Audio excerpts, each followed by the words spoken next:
Governor Bobby Jindal, I will present the official statement. In the name and by the authority of the state of Louisiana, I, Bobby Jindal, together with the people of this state, hereby give special recognition to all of the Korean War veterans. Your contribution, dedication, and leadership to the greater New Orleans Korean and Asian communities is appreciated.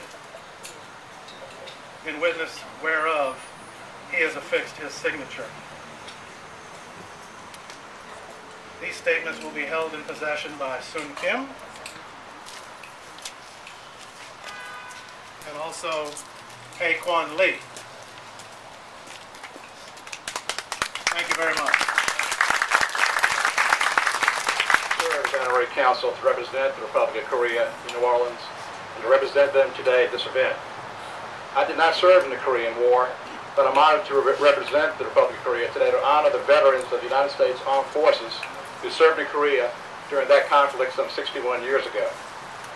The Korean War is a horrific conflict, taking the lives of 2.8 million, including 34,000 American combat troops, 558 from Louisiana alone, and it devastated the Korean homeland peninsula.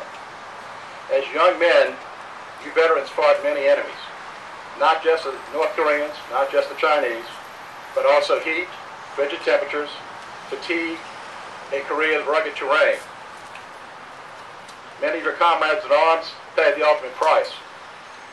We're here today to remember them and to recognize you, your efforts, your bravery, your commitment, and your sacrifice.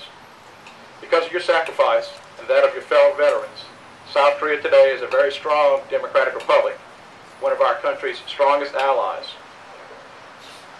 The ties between our two countries, politically, militarily, and economically, continue to be strong.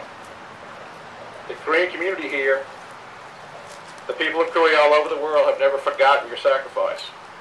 They are eternally grateful to you, the American veteran, for the freedom they enjoy today, some 61 years later. The Korean War, unfortunately, is sometimes referred to as the forgotten war. Please know the people of Korea have never forgotten. They never will forget, nor will we. The Korea Memorial in Washington, D.C. includes a mural, as well as a memorial behind me, that states freedom is not free. Veterans, you and your fellow combatants, the men and women of our military today truly understand the meaning of that quote. For it is you who have paid the price and will continue to pay the price for that freedom. On behalf of the Republic of Korea, the Korean community, all of us who live in this great country of ours under the umbrella of freedom, we thank you for your commitment and in fact for your sacrifice. Thank you. Well, thank you very much.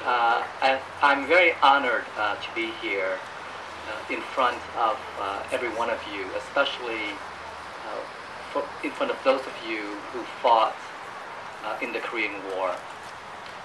And I believe that when we look at the memorial, the statement, they answered the call to defend a country they never met, they never knew, and a people they never met, speak loudly of the heart and soul of the men and women who fought and died in the Korean War. I have very little knowledge of the Korean War except for what I would see on television. But I grew up in a war-torn country. I grew up in a country that was torn apart by a civil war, a war that was fought between the communist forces of the North, similar to Korea, and the democratic government of the South. My father was a veteran of the Vietnam War. After the Vietnam War, he was imprisoned for 7 years in the communist re-education camp. And when I met up with him in 1991 and heard the stories of the men and women who fought beside him during that terrible war, I can understand the situations, the sacrifice, and the sufferings that our men and women who fought in what has been known as the Forgotten War. But please understand that your sacrifice, the sacrifice of the men and women whose name are on the memorial today, will never be forgotten. When I was on the Hill from 2009 to 2011, we speak of the September 11 attack in New York. We speak of our war against terrorism. We speak of our continued fighting in Iraq and Afghanistan. But every year, during this time of the year, each member of Congress would also remember the brave men and women who fought in the Korean War. And invariably, many members of Congress would stand on the House floor to remember the sacrifice, the sufferings that the men and women and their families committed during those terrible years. So again, I am very honored to be here, to be able to speak with you, to stand here and to look at the faces of those of you who fought and are sitting here. I know that the memories must have been terrible, as the memories that my father carried were terrible.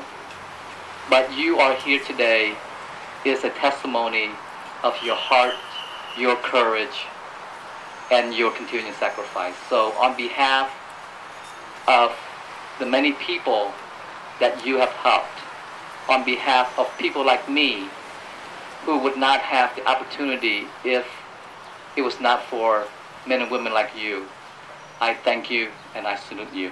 Thank you. Just to parish ourselves, I would like to extend a heartfelt thank you to all the veterans who served in the Korean War and also the men and women that served in the military today. In light of that, our late great Sheriff Harry Lee had a tradition of honoring the Korean Community Association, recognizing the veterans who served in the Korean War. We'd like to continue that tradition. We have some plaques we'd like to present to those members of the Korean American community.